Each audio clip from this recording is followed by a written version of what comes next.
meu nome, para quem não conhece, eu chamo João Miguel Tavares e andei na Mãozinha da Silveira durante 7 anos. Eu vou contar essa história aqui. Na verdade, durante 7 anos foram 6 e depois mais um, e por isso é que está depois vou contar essa história. E isto foi nos anos 80, portanto já vem um tempitos. E hoje em dia eu sou jornalista e faço um comentário político e tenho os programas na televisão. O mais conhecido dos quais é com o Ricardo Araújo Pereira. Eu sei que vocês gostariam mais que fosse ele estar aqui, mas olha, foi que se arranjou, ele não andou na Mãozinha da Silveira, mas eu andei. Bom, então vamos lá, arranquemos. Isto, eu começa-se com as saudações e dizer que é um enorme prazer estar aqui. Há uma cantora brasileira chamada Adriana Calcanhoto que costuma dizer nos seus concertos, sempre dizer: é um prazer estar aqui e eu digo isto em todos os lugares, mas aqui é verdade. E isto é verdade. E é mesmo, aqui é verdade, é um enorme prazer estar aqui. Estas paredes, não tanto estas paredes, mas as paredes da Mãozinha da Silveira guardam alguns segredos sobre mim, mas felizmente elas não falam, não podem falar. Bom, eu estou há alguns anos numa fase bastante exigente em termos profissionais na minha vida. São muitos empregos, muitos projetos, muitos filhos. Eu tenho 4 filhos. E alguns deles com a vossa idade, portanto sinto-me em casa. Aliás, um deles está ali, àquele canto também. Mas ele tem a sorte, chama-se Tomás, se quiserem, e tem a sorte de ser muito mais bonito do que eu era na idade dele. Ele próprio confirma, não?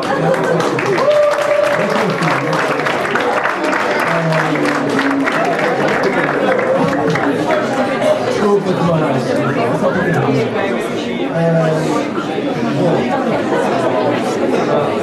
Tomás, eu estou a achar que estão mais interessados em ouvir para falar em ti. Bom, ele já não mora, já lamento.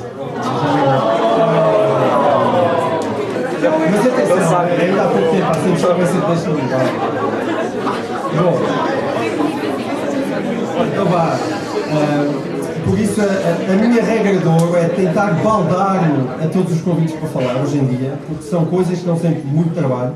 Eu não tenho propriamente o dom do improviso e, ao mesmo tempo, detesto aborrecer pessoas com aquelas conversas derivativas e mal preparadas, e por isso eu escrevo as coisas que digo, e escrever coisas dá sempre muito trabalho, e sobretudo quando se tenta não ser chato, e portanto é essa a minha promessa. Eu vou tentar não ser nem demasiado longo, nem demasiado chato. Mas as razões pelas quais eu não podia baldar, nem sequer tentar baldar a estar aqui, desculpando-me como habitualmente com os empregos ou com os filhos, é porque este foi um convite que veio diretamente da Escola Mãozinha da Silveira, e a Escola Mãozinha da Silveira é a minha escola. É a minha escola, ainda hoje em dia é a minha escola, e como procurarei mostrar, eu tenho para com ela uma imensa dívida de gratidão. Eu sei que este é o ano da comemoração do 10º aniversário do agrupamento das escolas do Bonfim. O 10º aniversário já passou, mas apanhou o Covid, não é? E também os 170 anos, que é uma coisa bastante impressionante, os 170 anos da Mãozinha da Silveira. Fica já aqui os meus parabéns. Na minha altura, o agrupamento, claro que não existia, mas na prática eu frequentei o agrupamento 30 anos, antes de ele ter nascido, porque também fiz o 5º e o 6º ano, como muitos de vocês ali no chamado, na altura chamava-se ciclo preparatório, a Cristóvão Falcão, e depois estive entre os 7º e o 12º ano na Mãozinha da Silveira, com a curiosidade adicional, lá está, ter estado 2 vezes no 12º ano, e não foi por ter chumbado, não é? Foi a primeira oficialmente, no ano letivo de 1990-1991, portanto, não fazem ideia, não é? Ainda ninguém tinha nascido nessa altura, estavam os nossos pais, tipo. E a segunda vez de forma oficiosa, que é a história que gostaria de contar mais à frente, e de certa forma me trouxe até aqui em 1993, 1994, e eu aí, nessa altura, já era um marmanjo a caminho dos 21 anos de idade. E quando me perguntaram qual seria o título que queria dar a esta intervenção, eu respondi: a minha escola. E eu sei que não é muito sofisticado, o título, a minha escola, parece um daqueles temas que se dá às composições da 3ª classe. O que é que achas da tua escola? Mas, na verdade, quando nós estamos na 3ª classe, não fazemos patavina de ideia do que é a minha escola e muito menos qual é que é a sua importância. Só sabemos muito mais tarde em geral, quando já nos fomos embora. E aí, depois dessa nossa saída, e às vezes muito anos depois, é aí que estas memórias como que começam a ganhar corpo e textura e passam a ocupar um espaço muito assinalável na nossa memória, vai-vos acontecer também a vocês, e dão gás àquilo que às vezes chamamos de nostalgia. Mas eu também não quero vir aqui com uma atitude nostálgica, espero eu, porque não tenho propriamente saudades do tempo que passou, ainda que entre 1985 e 91, quando tive o privilégio de aqui estudar, houvesse no ar uma esperança e um otimismo sobre o futuro do país, que acho que hoje em dia talvez não exista tanto. Mas, de qualquer forma, eu não queria voltar a ser da vossa idade, lamento, a ter 15 anos, Deus me livre, mesmo careca e barrigudo, e à beira dos 50, que vou cumprir 50 anos em setembro deste ano. Eu não tenho saudades do meu eu adolescente, lá está, sem sucesso entre as miúdas, e talvez porque lá no fundo esse eu não é assim tão diferente do eu de hoje em dia. Mas também não quis vir para aqui fazer psicanálise, portanto também podem estar descansados.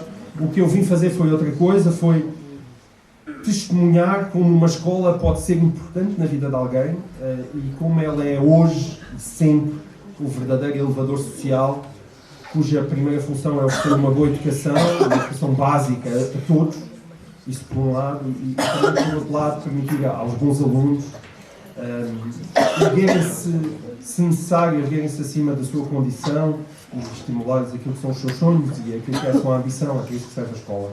E também quero testemunhar também como há professores cuja memória acaba por nos acompanhar ao longo de décadas, mesmo depois de na verdade, quase termos esquecido as suas caras e termos esquecido os seus nomes, e como a profissão de professor é realmente talvez a profissão mais nobre do mundo, e não é por acaso que profissão e professor têm a mesma raiz e derivam do mesmo verbo, significa apresentar, significa trazer para a frente, significa iluminar.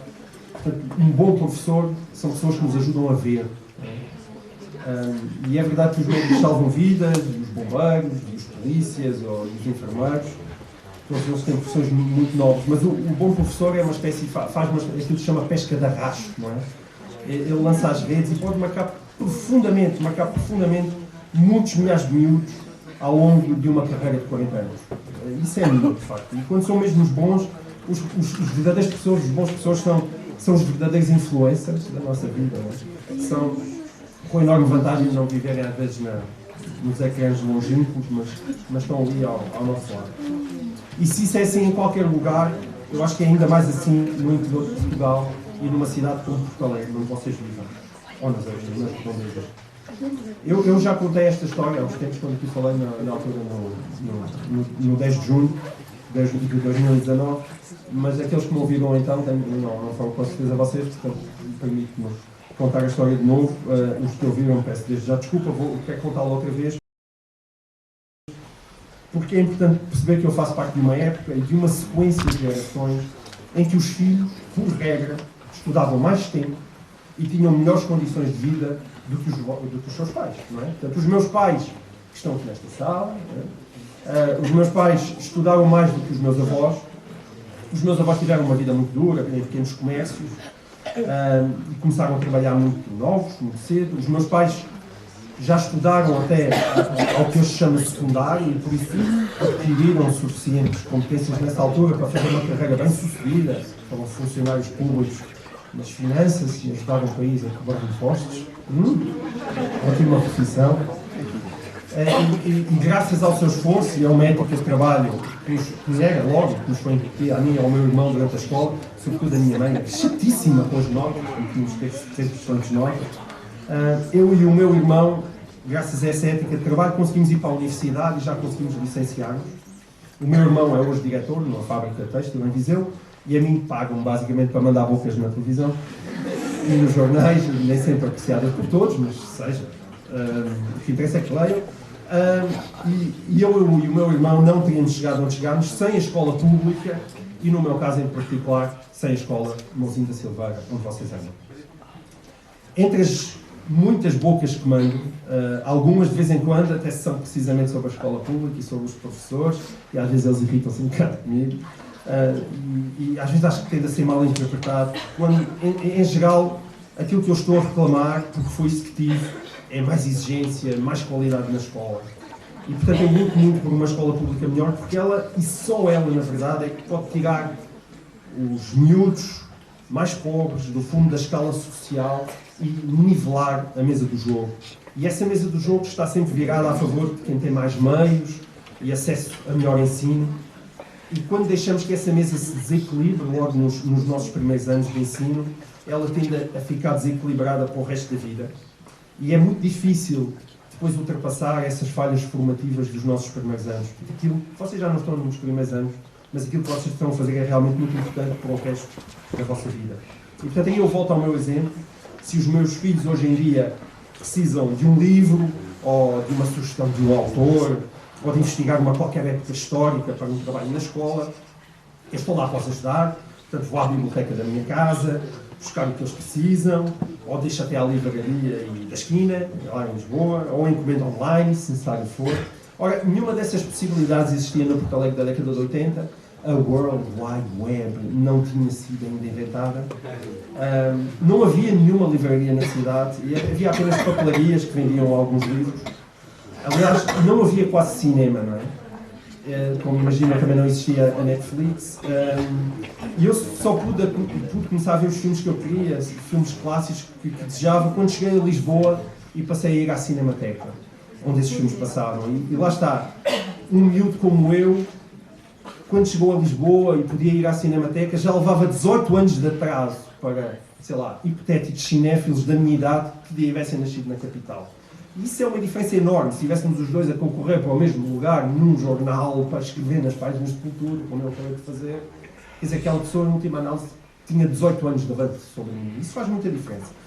Agora, não quero ainda assim estar a traçar um quadro demasiado neorrealista, porque seria ridículo e seria injusto. Os meus pais tinham a consciência da importância da leitura e da cultura e foram aos poucos construindo uma pequena biblioteca ali na nossa casa da Frema do Arraiz, de obras básicas, e para os seus filhos acederem, não é? E compravam-se as obras completas ou as obras escolhidas de Arça de Queiroz, Almeida Garrett, Júlio Diniz. Havia assim, uns volumes encadernados muito bonitos do Círculo dos Leitores, não sei se alguns de vocês também lá têm em casa, e encomendavam-se sátulas, não havia algum problema, mas encomendavam sátulas e volumes de divulgação científica das seleções do Reader's Digest, e adquiriam-se religiosamente os volumes da Enciclopédia Luso-Brasileira, em capas douradas, aposto que alguns também de vocês ainda lá devem ter, que era a nossa Wikipédia, que era a fonte única para tudo o que era a elaboração de trabalho escolar, em que não vemos a Enciclopédia Luso-Brasileira e o que é que eles diziam sobre, sei lá, África. E foi no meio desse ambiente que eu cresci, a ler o jornal A Bola, 3 vezes por semana, a conhecer novos mundos e a expandir a minha imaginação através da banda desenhada, da imensa BD, e a tentar construir aquilo que era um vago vestígio de cultura geral, que demorou muitos anos a pôr de pé, e muito mais anos a pôr de pé do que seria necessário, lá está, para um miúdo privilegiado das avenidas novas em Lisboa, como são hoje em dia os meus 4 filhos. Os meus 4 betos, como eu gosto de chamar, geralmente só posso evitar. Mas a verdade é que eles são mesmo betos, porque partem muito mais à frente do que eu parti para enfrentar um mundo muito competitivo, sobretudo em termos profissionais. E para mim, de Porto Alegre para Lisboa, e de Porto Alegre para Lisboa, entrar numa boa universidade, na capital, era assim a grande conquista. A grande conquista. Porque era um sonho muitíssimo ambicioso, não é? Porque para uma grande universidade em Lisboa. E para eles, hoje em dia, Lisboa é apenas a pequena capital de um pequeno país, e ambicionam o mundo, estudar na Alemanha, ir para a Inglaterra, viver na Suécia. E estes eram sonhos que os miúdos de Porto Alegre, nos anos 80, não tinham. E, aliás, é pior que isso, e até mais do que isso eram sonhos que nem sequer se lembravam de sonhar. Era uma coisa que estava até para lá da nossa imaginação. E então, nessa altura, o que é que nós tínhamos? Os miúdos espertos, os não espertos, na verdade, tinham-se uns aos outros e tinham a escola. Eu tinha a escola Mouzinho da Silveira e aquilo que na altura eram as turmas A, aquelas onde os melhores alunos acabavam, assim, miraculosamente, por ser reunidos. Era assim uma espécie de coincidência astral.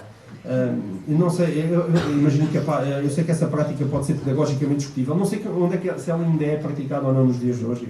se as turmas A ainda são as que reúnem os meus alunos, também não digam, senão os que não são da turma A ficam na estar. Ainda é assim ou não? Parece que é, não contem ninguém. Bom, mas na altura essa decisão de junta, estou a ver que é um tema polémico também. Bom, mas na altura a decisão de juntar os melhores alunos, que eram, e esses melhores alunos não eram só de Porto Alegre, imagino que também ainda acontece o mesmo, alguns deles vinham das vilas, das aldeias em redor, eu tinha colegas do Crato, da Alter do Chão, de outros sítios, mas isso permitia criar uma espécie de núcleo de excelência que competia entre si, e essa era uma competição saudável. Eu sou daqueles que acham que esse tipo de competição é natural e proveitosa, e portanto eram esses grupos que na altura tentavam realmente, esforçavam-se para entrar nas melhores universidades portuguesas. E resultou. Eu lembro que no final do meu primeiro e 12º ano, eu entrei para a Engenharia Química, no técnico, e mais uma dezena de colegas meus, portanto foi um terço da turma, entrou comigo para vários cursos no Instituto Superior Técnico, que para todos os efeitos era a melhor escola de engenharia do país. E com o tempo eu perdi o rastro a muita dessa gente, mas ainda há pessoas que não encontro há 30 anos, mas que vou acompanhando à distância, maravilha do Facebook e das redes sociais. Por exemplo, como a Isabel Gordo, tinha um apelido embaraçoso quando andávamos na escola. Mas a Isabel Gordo é hoje investigadora principal do Instituto Gulbenkian de Ciência, e ainda há pouco foi notícia aí em todo lado que recebeu uma bolsa europeia de 2,5 milhões de euros, portanto, imagino, uma pipa de massa para continuar os estudos que ela anda a fazer sobre bactérias dos intestinos, não é? Um tema bem interessante. E a verdade é que eu e a Isabel passámos longas horas da nossa vida na Mãozinha da Silveira a ter profundas discussões filosóficas por escrito. Imagina, por escrito. Num dia escrevia eu, e depois no outro dia respondia ela, e sei lá, acerca do mundo, da natureza, da existência de Deus. E ainda hoje tenho essa pasta original com a correspondência, assim, são dezenas e dezenas e dezenas de páginas cuidadosamente guardadas lá numa casa, nunca se sabe, na minha casa. Pode ser que ela ganhe o prémio Nobel um dia, vou aproveitar. E éramos dois miúdos, muito curiosos, que a Escola Mãozinha da Silveira juntou, não é? A Isabel, na altura, tinha 16, 17 anos, ela já era uma cabeça brilhante com essa idade. E foi aqui, no espaço desta escola, que essa cabeça pôde desenvolver-se, descobrir-se aquilo que a estimulava intelectualmente e encontrar um caminho que ele levou, até lá está, é um dos cargos mais prestigiados para quem faz ciência hoje em dia em Portugal. Mas para isso, houve professores que ajudaram e ajudaram muito, ok? E eu tive professores que me marcaram de várias formas. Houve o professor Rolo, do 7º e do 9º ano, a História. Tive uma professora, a professora Maria Guadalupe Transmontano, que só tive no 8º ano e que me deu as únicas negativas da minha vida. Pelo menos até o final técnico, depois o ano técnico foi pior. Mas em cima deu-me negativas a português. E eu estava, na altura, convencido que sabia escrever muito bem. E eu realmente não era mau. Mas a professora Guadalupe ensinou-me que eu não sabia ainda interpretar textos. E ela tinha toda a razão. Aquilo era bastante exigente. Mas essa exigência dela acabaram-se por se transformar nas negativas e foram as negas mais úteis da minha vida. E eu ainda fui a tempo de ter um 5 no final do ano. E havia também a professora Celeste, que é a famosa Celestinha, que era uma instituição dentro da instituição Mãozinha da Silveira e deixou o gosto pela filosofia até aos dias de hoje, e eu falarei dela mais à frente. Mas uma das coisas que o mais à frente não se assustem, já vai bem. Uma das coisas que me parece mais fascinante nessa coisa misteriosa que é estar vivo é seguir as linhas do acaso, ou as linhas do destino, como quiserem, que nos trouxeram até ao lugar onde estou hoje. E se hoje me perguntarem quem sou, não é? Olha, quem é que tu és? E eu diria que sou, em primeiro lugar, o marido da Teresa, que não está aqui, fica em Lisboa, com as miúdas também, e sou o pai da Carolina, o pai do Tomás, do Gui e da Rita. Esse é o meu núcleo familiar mais restrito, as pessoas que vivem comigo, as pessoas que me provocaram a queda completa do cabelo e as pessoas que eu vejo todos os dias. E por estranho que possa parecer, as origens desse núcleo mais íntimo, não é? Quando nós vamos traçar a linha desde o presente até... E onde é que estavam as origens disto? Onde é que estava a fonte? Onde é que isto tudo começou? Essas origens desse núcleo mais íntimo podem ser encontradas na Escola Secundária Mãozinha da Silveira e num professor que me enviou ontem um SMS a dizer que lamentava muito, mas que hoje não podia estar presente porque já tinha combinado ir numa visita de estudo. E ainda bem, porque se ele aqui estivesse isto agora ia ser um bocado embaraçoso. Portanto, eu estou a falar de um professor chamado Moisés Esteves, não sei se ele é professor é popular ainda aqui. Só fala de mim? Já falou. Ah, já falou, bom. Ok, boa. Sim, o Moisés é um grande amigo. E eu apanhei-o ainda, era um jovem fresquíssimo, assim que chegou à Mãozinha da Silveira. Bem, ele continua com uma barriga impecável, a ter o mesmo peso, ao contrário de mim. Mas para os miúdos, os professores parecem sempre ser muito velhos. Mas, na verdade, se ele ainda não se reformou, e isto já foi há 35 anos, isso significa que ali por volta de 1985, foi quando eu entrei na escola, ele devia ainda estar na casa dos 20 e tal. Quer dizer, era um miúdo, na verdade. E o Moisés foi um grande professor de moral, numa altura em que eu considerava um ateu empedernido, e estávamos ambos cheios da energia da juventude. E, portanto, também tínhamos discussões existenciais intermináveis nas suas aulas. E eu adorava cada minuto daquilo. E depois a cumplicidade saltou logo para a estrada. O Moisés começou a organizar viagens a TZ. Ainda organiza, ainda aqui alguém foi? Não. Já não? Ele organiza por causa do Covid. Covid, não é? Tem que o chatear para ir. Então vá, digam-lhes que eu deixei o recado a dizer aos miúdos que têm que continuar a ir hoje em dia. Aquilo é uma experiência única. E para quem não sabe, TZ é uma espécie de comunidade monástica do sul de França, mas é das boas comunidades monásticas em que a gente reza e depois à noite namora. Portanto, não precisas virar os olhos, se não quiseres rezas pouco e namoras mais. Não existe todas essa possibilidade em TZ. E além disso há uma pessoa de Porto Alegre, que é o David Bacharel, algumas pessoas aqui conhecerão, que ele era antigo aluno da Mãozinha da Silveira e que depois ele foi para a TZ, ficou em TZ, hoje em dia é irmão na comunidade. E essas idas a TZ marcaram a minha vida e hoje continuo a ir lá de cá, de 2 em 2 anos, com a minha família. E o Jaime Bacharel, que é irmão do David, e esse sim foi meu colega aqui no liceu. A gente tanto chamava de liceu, mas vocês ainda continuam a chamar de liceu. Já não? Alguns sim, outros não. E ele continua, o Jaime continua a ser um dos grandes amigos da minha vida. E o Moisés não sabia estar quieto e criou grupos de jovens fora da escola, mas foi na Mãozinha da Silveira, e graças ao seu dinamismo como professor de religião e moral, que esses grupos, na altura de jovens, nasceram. E, portanto, também foi através do Moisés que eu participei num encontro diocesano, que chamava-se uma coisa chamada Convívios Fraternos. Foi na altura o 4, 5, 6, e era 4, 5 e 6 de outubro de 1990, portanto sei a data certa. E foi nesse encontro que juntava jovens de Porto Alegre, de Castelo Branco, que eu conheci uma miúda albicastrense, que na altura tinha 16 anos, chamada Teresa Mendonça, que é hoje a minha mulher. É bonito saber, as histórias de amor resultam sempre. Portanto, seguindo as tais linhas do acaso ou as linhas do destino, isto vai acontecer a alguns de vocês. Também é aqui na Mãozinha da Silveira que vem desaguar os amores da minha vida e, por extensão, o nascimento dos meus 4 filhos. Não teria havido o encontro com a Teresa sem o encontro com o Moisés, e não teria havido o encontro com o Moisés sem a minha presença aqui na Mãozinha da Silveira. E é muito impressionante quando nos pomos a pensar nisso.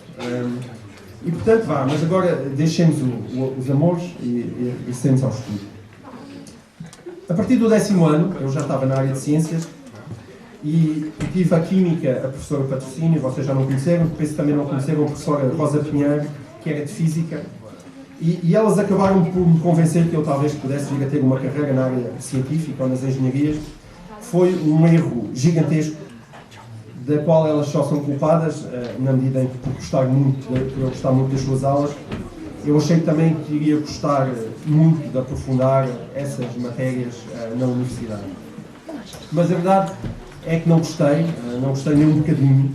Eu entrei para o Instituto Superior Técnico em 1991 e fui profundamente infeliz a estudar Engenharia Química durante 2 anos e meio.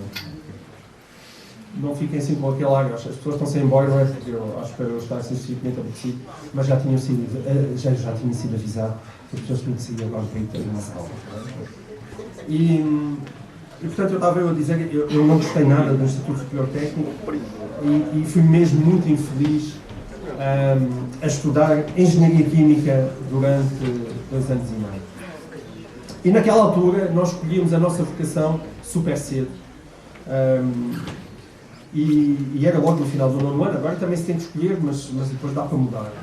Mas na altura, quando nós seguíamos para uma determinada área, era muito difícil saltar para outra. E sobretudo, e era esse o meu caso, quando eu não tinha uma vocação clara e bem definida, eu tanto gostava de números, quanto gostava de letras, confesso que isso também vos acontece a alguns de vocês.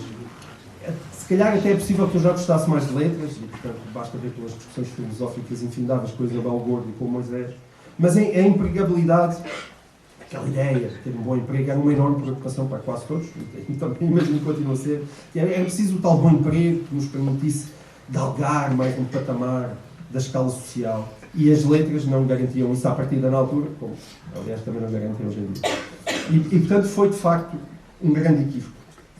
Mas os meus frustrantes tempos no Instituto Superior Técnico, que hoje em dia eu louvo, porque a minha passagem pelo técnico foi um fracasso fundamental para os sucessos que tive depois. Esse foi um embate mesmo muito duro. Eu, de repente, bom aluno da turma A, da Mãozinha da Silveira, tropeçava nas cadeiras do técnico. Eu estudava penosamente matérias acerca das quais não tinha qualquer interesse. E depois, com o aumento do grau da dificuldade, nas áreas de matemática ou da física, eu ficava, para mim, cada vez mais evidente que o meu interesse em relação àqueles assuntos estava a aproximar-se rapidamente do zero. E na altura eu já namorava com a minha Teresa e ela desesperava com o meu extremo interesse pela leitura do Público, que era um jornal que na altura tinha acabado de nascer, ou do Independente, em vésperas dos exames, porque em vez de estar aos exames, estava muito entretido a saber o que é que tinha acontecido no país. Mas eu ainda assim arrastei-me pelo técnico durante os tais 2 anos e meio e fiz as cadeiras necessárias, na altura bastava uma dúzia delas, para ter habilitações suficientes para poder-se, quem sabe, um dia vir a ser professor de matemática ou de química no ensino secundário, se fosse para aí que a vida me conduzisse. Mas, na verdade, quando cheguei ao final de 1993 e ao fim daqueles 2 anos e meio, eu já não aguentava mais. E então eu decidi ter uma conversa com os meus pais, acolheram essa ideia sem grandes resmunhos, bem pelo contrário. Aliás, eles aceitaram isso assim com uma generosidade e uma confiança pelas quais, ainda hoje, eu lhes estou grato. Foi muito importante para mim nessa altura. Mas havia um problema, que era tentar uma transferência nessa altura entre as universidades era mesmo muito arriscado, porque eu implicava que eu estivesse a saltar da área e eu não tinha nenhuma garantia que, estando em ciência, em engenharia química, conseguiria de repente que me aceitassem em ciências da comunicação. Era muito arriscado. E, portanto, eu tinha que encontrar uma solução para aquilo. Entretanto, a lei, de facto, tinha mudado. E os alunos das áreas científicas do secundário já podiam ir para letras se fizessem os exames específicos dos cursos para onde queriam entrar. Eu acho que hoje em dia isso também é assim, não é? Vocês podem ir até ciências até ao 12º ano, mas de repente descobrirem que a vossa vocação é o português, podem tentar entrar em português, certo? Pronto. Isso não era possível no início, mas depois, 3 anos depois, já era possível. E, portanto, mas no meu caso isso significava que eu tinha que fazer os exames de filosofia e de português do 12º ano. E, portanto, para me livrar desde o técnico, eu precisava de voltar atrás e estudar essas matérias que nunca tinha estudado, não é? E entrar de novo na universidade. E, portanto, estávamos em 1994. E a internet, é verdade, aí já começava a aparecer, mas ainda não havia YouTube nem tutoriais. E eu não estava preocupado com o português, porque bastava ler os livros recomendados, mas estava bastante preocupado com a filosofia, que era uma matéria complicada para mim na altura para estudar sozinha, Descartes, Kant e Hegel, e para estar bem preparado. O curso também tinha umas notas de entrada altas e eu precisava ter boas notas. E é aqui, lá está, que entra de novo a escola secundária Mãozinha da Silveira. Eu já tinha feito o 12º ano, não é? E estava a caminho dos 21 anos, o ano letivo já ia a meio e não havia qualquer enquadramento legal para aquilo que eu estava a pedir. Mas lá está, a necessidade aguçou em género, eu queria muito e, portanto, decidi que ia pedir na mesma. E então voltei para Porto Alegre e fui bater à porta da minha velha escola, aquela escola ali, a vossa escola, que era na altura dirigida pela professora Rosa Pinheiro, que tinha sido minha professora de Física, e eu expliquei o que se passava. E então pedi para assistir às aulas de Filosofia da professora Celestina, e agora, mas com que estatuto? Nenhum estatuto que existisse formalmente. Mas a professora Rosa, apesar disso, disse que não tinha qualquer objeção no meu regresso, se a professora Celestina aceitasse. E a professora Celestinha, que tinha assim uma generosidade inversamente proporcional ao seu tamanho, ela tinha 1,5 m, ou menos, ela aceitou. E assim, por volta de janeiro de 1994, já a caminho dos 21, eu regressei à Mãozinha da Silveira como dizer, estudante assistente clandestino do 12º ano de Filosofia. E devo dizer, foi das experiências intelectualmente mais estimulantes da minha vida. Talvez o período de estudo mais interessante de sempre, e eu aqui estou a incluir a universidade. Eu aprendi Kant, como acho que nunca mais aprendi nenhum assunto. Eu acho que vocês hoje em dia já não estudam aquilo com aquela profundidade, que é pena. Mas eram aulas profundas, rigorosas e participadas, onde todos eram tratados como adultos. E onde eu comecei logo a abusar do meu estatuto de aluno clandestino, opinando muito e perguntando muito e debatendo muito, porque eu não sabia ficar calado diante de temas que eram tão interessantes. E é um veio feito, e eu era incapaz de resistir a dar palpites sobre essa matéria. E o que é que fez a professora Celestinha? Ela não só aturou as minhas perguntas insistentes, como me acolheu como mais um dos seus alunos. Ela entregava-me os testes, deixava-me fazer os testes, ela corrigia-os, dava-me notas e dava-se ao trabalho. E isso permitiu que o mau aluno do técnico voltasse a ser o bom aluno da Mãozinha da Silveira. E fez o mais importante de tudo, que é ajudou-me a sentir que a minha mudança radical estava certa.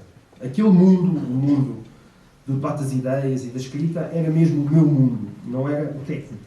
Eu, aliás, gostei tanto das aulas de filosofia que ainda pensei seriamente em enverdar por esse curso no ensino superior, mas tive juízo, baixei as expectativas intelectuais e concluí como jornalista, sobretudo na área da cultura.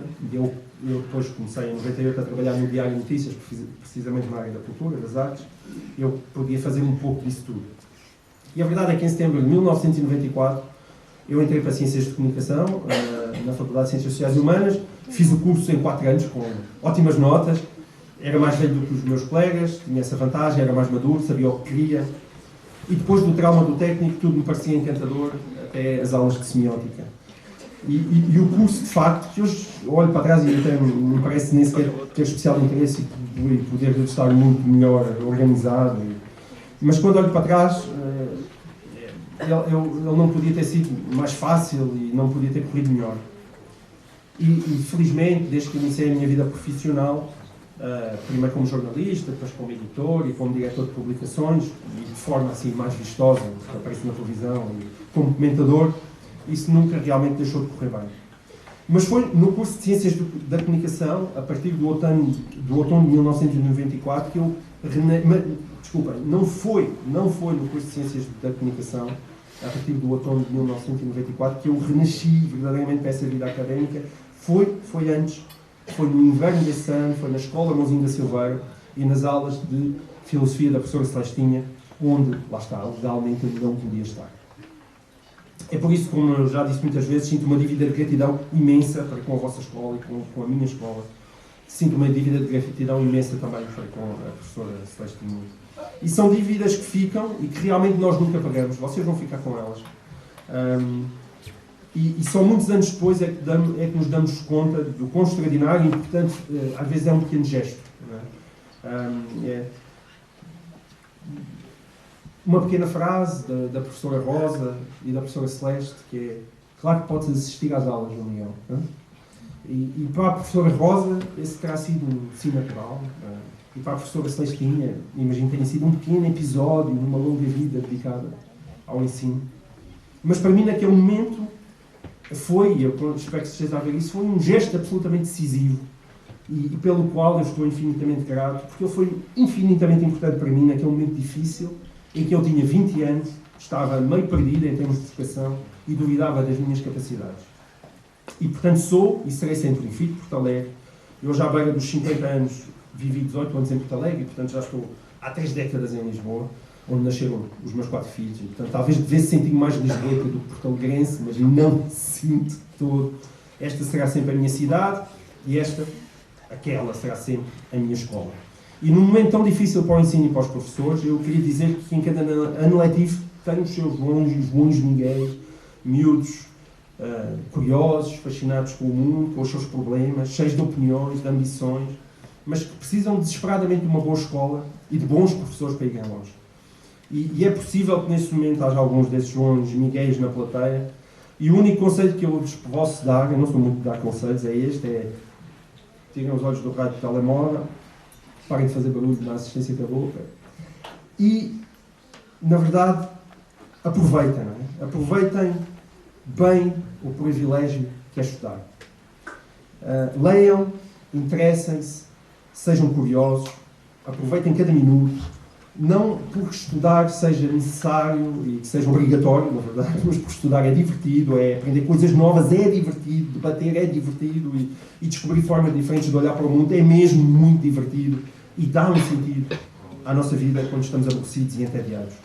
E à medida que envelhecemos, nós todos tendemos a ficar mais resmungões e a achar que as coisas de hoje não são tão boas como antigamente e que os jovens de hoje não são tão sensatos, não são tão ponderados, não são tão educados, não são tão esforçados como os de antigamente. Mas, na verdade, lá está. Também já havia miúdos na minha idade a fazer barulhos com a boca na assistência para os amigos do lado acharem graça e se rirem. É exatamente igual 35 anos depois. E quem gosta de ler há 2000 anos gregos e romanos a queixarem-se da juventude, é sempre possível. Agarramos os livros, e se vocês se derem ao trabalho, é possível, não? Estamos a ler às vezes um livro antigo e está lá ele a dizer isto é juventude. A juventude está perdida. Portanto, a juventude está perdida há 2000 anos, desde tempos imemoriais. Todas as gerações que sucedem à nossa estão perdidas. Só que não estão, não é? Só que não estão. Portanto, sempre que alguém diz a frase os miúdos de hoje em dia, e eu digo muitas vezes, note-se que essa é a parte terrível, é porque nós, a velhice apanha-nos a todos. A única coisa que isso significa é que quem a diz já não é miúdo e, portanto, está simplesmente a ficar velho. E os miúdos continuam apenas a ser miúdos e os seus sonhos, os vossos sonhos, têm exatamente o mesmo tamanho dos sonhos que eu tinha com a vossa idade. E, portanto, quando os meus filhos estão a trabalhar menos do que eu acho que devem, e ser pai, reparem, é uma atividade absolutamente fascinante, vocês um dia vão experimentar, eu não experimento demasiado cedo, porque me acontece com frequência dizer, num intervalo de 30 segundos, eu não estou a mentir, é tipo mudar de quarto, eu digo a um deles, pá, vai estudar, porque senão tu não vais ser ninguém na vida. Depois ando 5 metros no corredor, abro a porta e digo, pá, para de estudar, porque estudar não é tudo na vida. Eu tenho essas duas, em casa faço as duas coisas em simultâneo. Isso é realmente fascinante. Mas eu dizia, quando eles estão a trabalhar menos do que me parece que devem, ou a ficar aquém do seu potencial, e eu gosto de lhes relembrar o tremendo privilégio que são 12 anos de escola pública inteiramente gratuita. E quão extraordinária vivemos numa civilização que dá tanta importância ao estudo e à transmissão do conhecimento. Quão espantoso é a sociedade oferecer a cada miúdo, cada português, durante 12 anos, portanto, e ele, e os meus filhos em particular, e vocês também, o privilégio de não terem de fazer absolutamente mais nada a não ser estudar e aprender. E nem estou a contar com a universidade. Estudar e aprender. Isto não cai do céu, rapaziada, não é? Não cai do céu, não é? Foi preciso organizar isto, foi preciso alguém lembrar-se, não, vale a pena. E a sociedade toda contribuir para vocês estarem aqui. Isto custa dinheiro, não sabe? E, portanto, eu explico isso aos meus filhos quando estou mais zangados. Vocês não têm de fazer nada na vida além de estudar. E eu seria preso, e vocês seriam retirados de casa pela Segurança Social, se vos pusesse a trabalhar numa fábrica e a serem devidamente produtivos, que já têm um bom corpinho para isso. Mas não, é proibido. Chama-se trabalho infantil. É ilegal. Eu era preso. E pronto. Já terão percebido que eu gosto de traumatizar um bocadinho os meus filhos. Só para não ficar com demasiadas manias de petos privilegiados. E portanto é isso. Vivemos ou não vivemos numa civilização.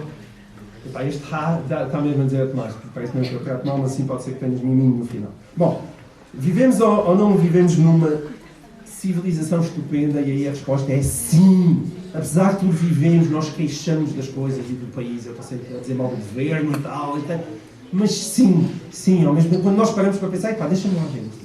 Não, isto é mesmo incrível. Mesmo que não seja essa a sensação do momento, é incrível.